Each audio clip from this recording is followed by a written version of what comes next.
as you can see, I really took advantage of that 20% off at Target the other day. We picked up 5 Topps Chrome mega boxes. I know the product isn't the greatest.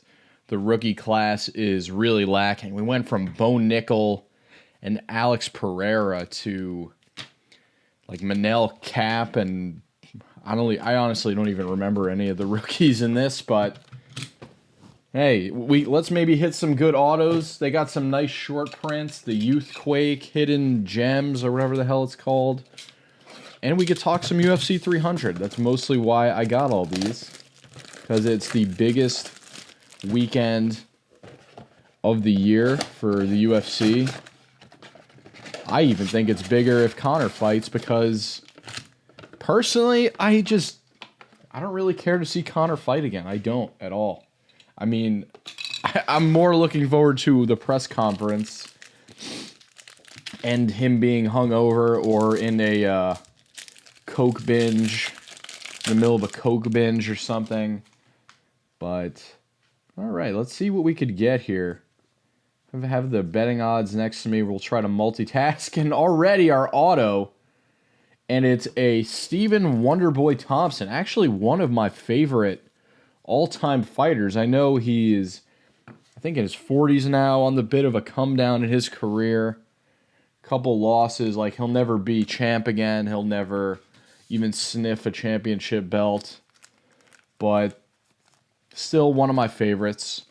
You know, everyone sort of grew up doing karate, and he's a guy that just stuck with it, and he became one of the best in the world at it, and he used it in the UFC effectively. I thought he beat Tyron Woodley. I believe it was the second time. It was when they drew. I'm pretty sure. I don't know. It was one of those really boring fights. But we have an Alex Pereira, and this is big because Topps is doing a buyback. This will be $20 if Alex Pereira wins the main event. So I'm definitely rooting for him. One, because he's also one of my favorite fighters.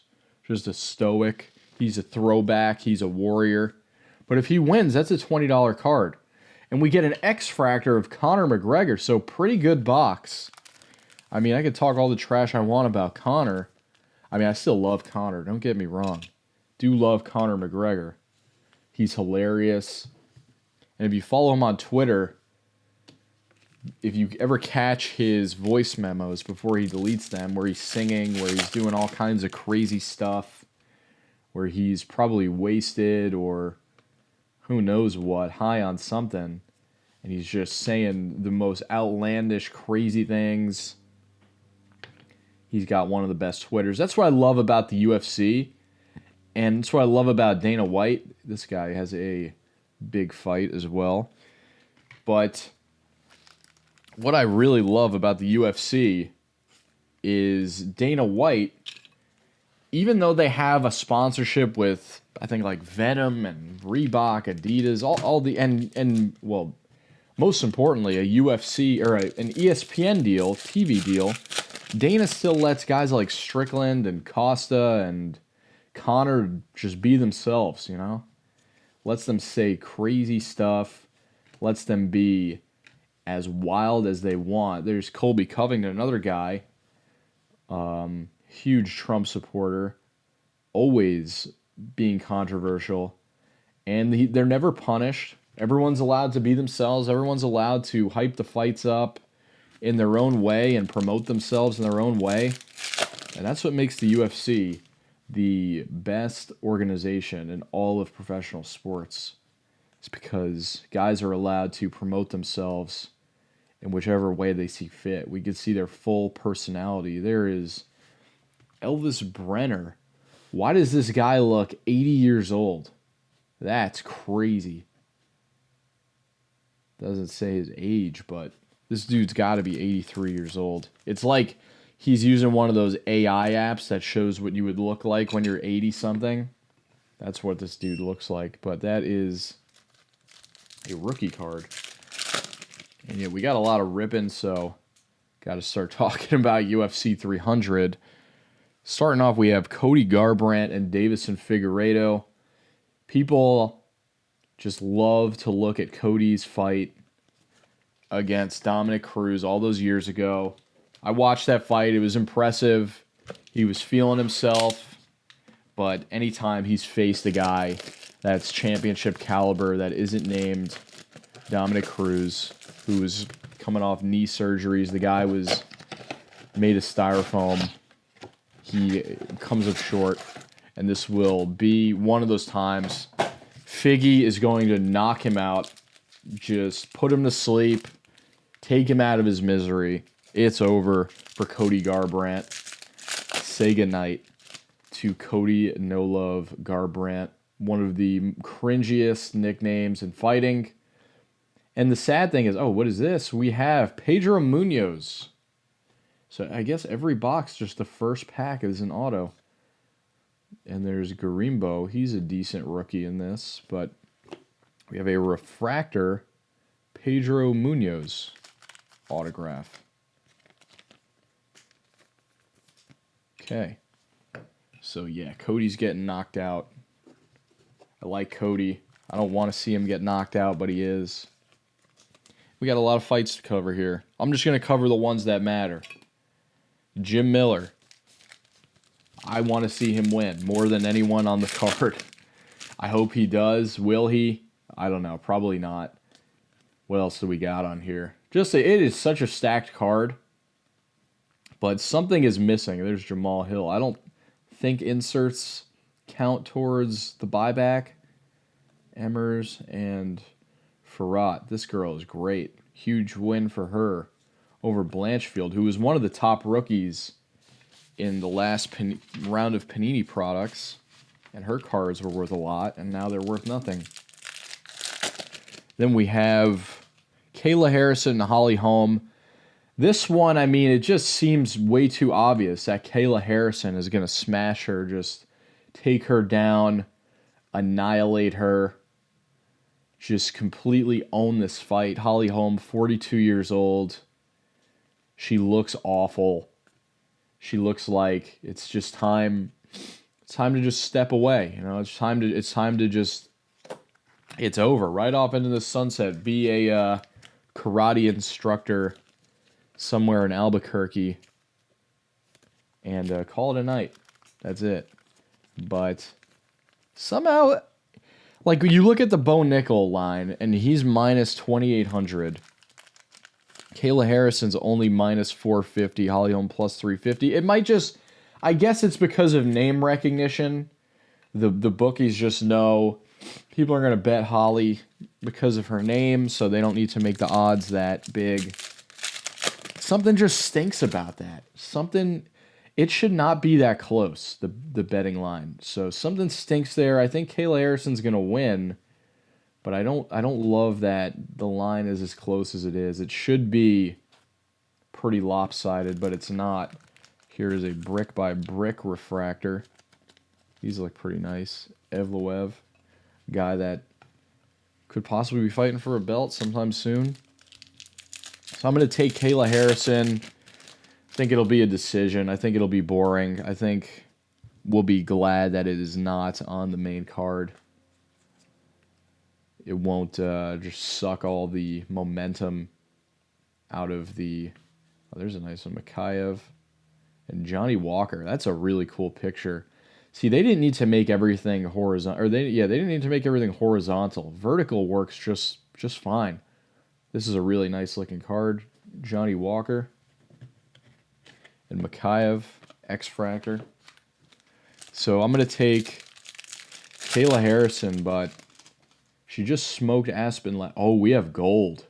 Ooh, that is, I think, to 50. It's not like Panini where it's to 10. But, ooh, this could be big. It is. Brandon Moreno to 50. Oh, and what is this behind it? Another... What? That is something. I don't think I've ever seen that before.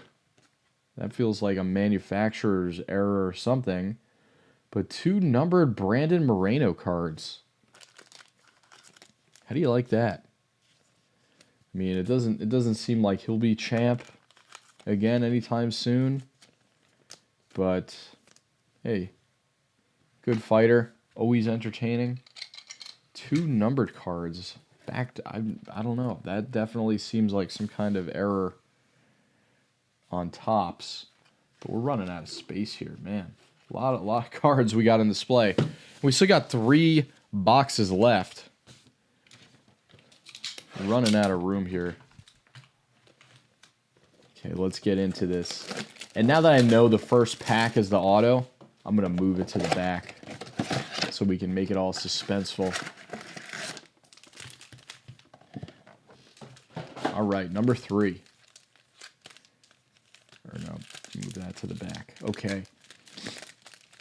Box number 3, and now we're making it to the main card. Bo Nickel, minus 2,800. And man, no one should be minus 2,800 in a UFC fight, especially on a main card. But Bo Nickel is, elite grappler. He's yet to really face any adversity. He's yet to really face anyone that isn't like at the very tail end of their career or just some scrub they found off the street. And Bo Nickel, the UFC is definitely like, the fact that they're giving him a squash match on the main card means the UFC really believes in him as a possible champ, future of the company. But the second he faces a guy, maybe like Chimaev, that forces him to have to strike. Oh, that's a good one. Shara Magomedov, X-Fractor. Some really good ones in this pack that I just totally got sidetracked. Dern, love Dern. That's a refractor. Alan Ginter, I don't care that she lost. Those mommy milkers will never get old. There will always be a market for her. Dustin Diamond Poirier, credible win, fan favorite. He was just on Theo Vaughn's podcast. I highly recommend that. Tom Aspinall, man, so many sleeves I'm breaking out for that pack. But I respect these guys, and I really believe in Tom Aspinall. And if John Jones grows a pair and actually fights him, I really think Aspinall could be the guy to beat him. Just not at heavyweight. The thing is, at heavyweight, you don't have to be necessarily the better fighter. You just got to land clean. I've never really loved the heavyweight division. I prefer Jones at light heavyweight where he could really showcase his talents. And it doesn't just come down to avoiding a knockout shot. But I'd like to see Aspinall fighting for a belt. And if it's not while Jones is the champ, it'll be when he's gone. Almeida, Walker, Colby again. Another Dern. And Jocelyn Edwards. But yeah, the UFC putting a squash match together for the main card. They believe in Bo Nickel for a reason. He's going to win. Probably make it look really easy. All right, we got another numbered card coming up. All right, this can make or break the box here. Gilbert Burns. Not who we wanted. I mean, respect the hell out of Gilbert, but you do not want your numbered card to be Gilbert Burns. There's Conseco. I think that's how you say it. And Max Holloway. Just getting to him. Speak of the devil. But next on the card is Arman Sarukian and Charles Oliveira. Charles is a 2-1 dog. I mean, that just screams the bookies are telling you, please bet Charles Oliveira. I got to put my kid through college. Bet Charles Oliveira. And did we get an auto of that box? Maybe in here? Where's the auto? This is the auto. All right, we got the auto. Let's see. It's a woman. Who will it be? Caitlin Sermonera. That is definitely the worst auto we've hit so far. That's maybe a couple dollars. Izzy and Jandiroba, the chick with the horrible lazy eye. But here's an auto. Definitely the worst box so far.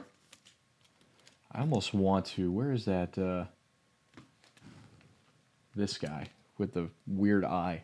Speaking of weird eyes and cross eyes. But yeah, Sarukian versus Oliveira. Oliveira, I mean, the thing is, I could have my opinions on this fight.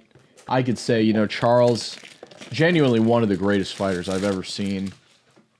He is crafty striker. He's an elite grappler, submission artist. I don't really know how he's 2-1. Sarukian is good. He's very strong. I think that's maybe why the odds makers aren't giving Oliveira a shot. Sarukian could just bully him, just press him against the cage, and just start unloading on Oliveira. I think that, I guess, is what's going to happen, because I look at these odds and I'm saying I couldn't bet that. I could not bet our guy Oliveira when the line just seems like such a trap. So I'm going to go Sarukian just because I know I'm not smarter than the people that make the odds. And there's Sean Strickland, another guy that the UFC just lets be an absolute madman on social media, and I love the UFC for that because it is great entertainment. I saw there's a Makachev X-Fractor. I love these X-Fractors, two really cool ones there. Ian Machado Gary, this is a Hyper, I think it's called. Prism or something. I don't know what they call it on tops. But yeah, Oliveira is not winning this fight because they do not want you betting Sarukian at minus 240. Just seems too sketchy. I'm going to take Sarukian. Moving up, Gaethje and Max Holloway for the baddest gatekeeper in the game title. It's Almeida and Val Woodburn, rookie X-Fractor. These will be very collectible. If these rookies turn out to be anything, people love X-Fractors, at least in baseball. I don't know how it'll be for UFC, but... So Gaethje and Holloway. Holloway, when he fought Dustin, at 155, the guy has no power. He's got chicken legs. Gaethje's going to abuse his legs, just chop away at them the whole fight. Gaethje needs to win this fight. This is it for his career. He's not going out there and being an idiot. He's chopping away at Holloway's legs.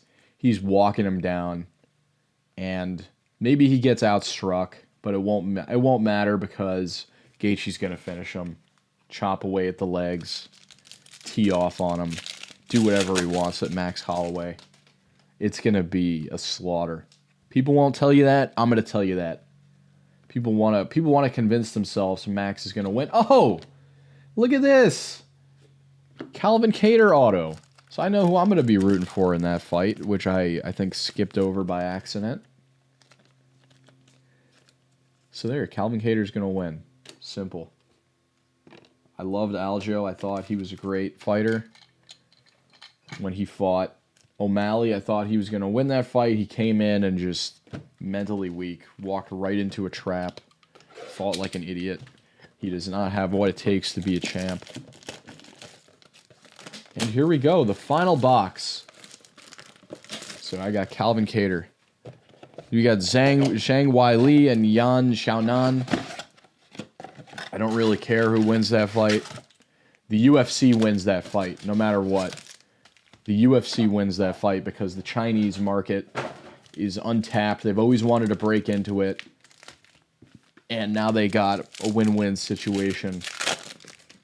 So, I don't really have many opinions. Oh, what is this? We got something here. I don't know what that is.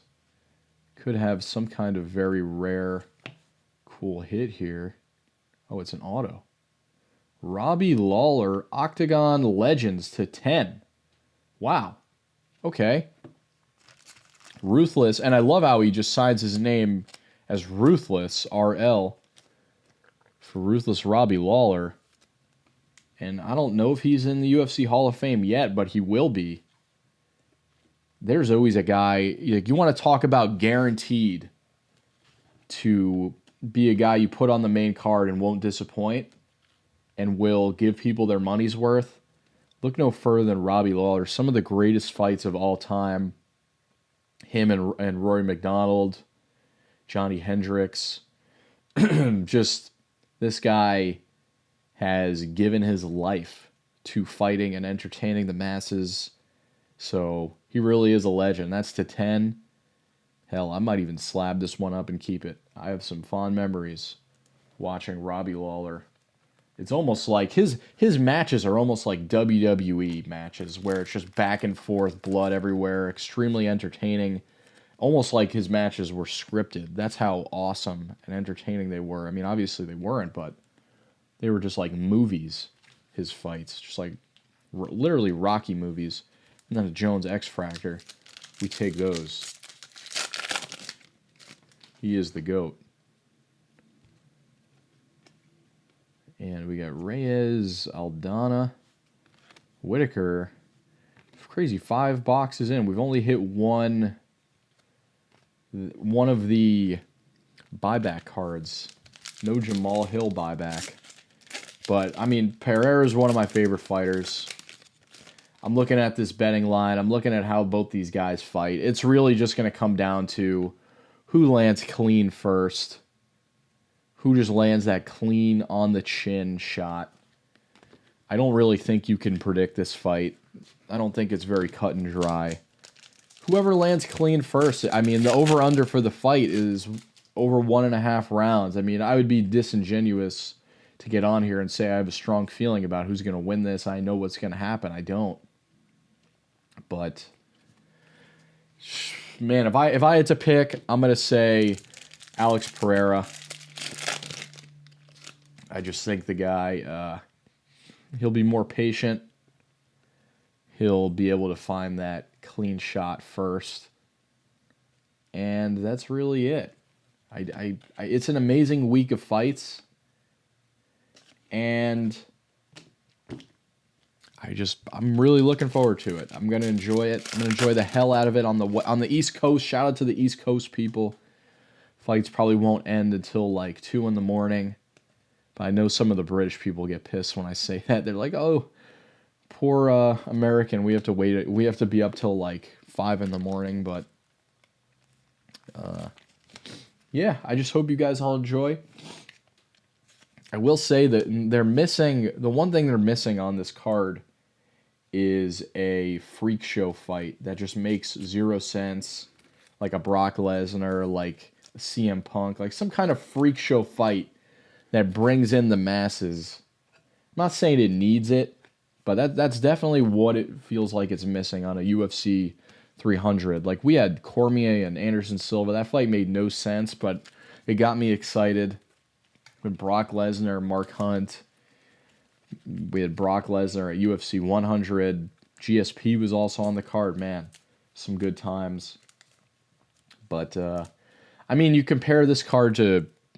Well, 200 was supposed to have Jones in DC, and that was the biggest fight they could have made at the time. So if I had to rank them all, I would say 100 is better than 300, is better than 200. Just because 200, obviously, you know... There's a lot of shenanigans and things that didn't fall through, or plans that did fall through. But this is going to be awesome. I mean, you want to talk about 9 out of 10 cards and creating a card that is like almost like you're playing a video game and you're just like, all right, I got to make the most entertaining card that I can with the people that are available right now to fight. This is as good as it gets. So I'm really looking forward to it. I hope you all enjoy it. And let me know what you think in the comments. Let me know what you think of Topps Chrome UFC so far. That was a little underwhelming, but still a fun rip. Anyway, take care, everyone. Enjoy the fights. Peace.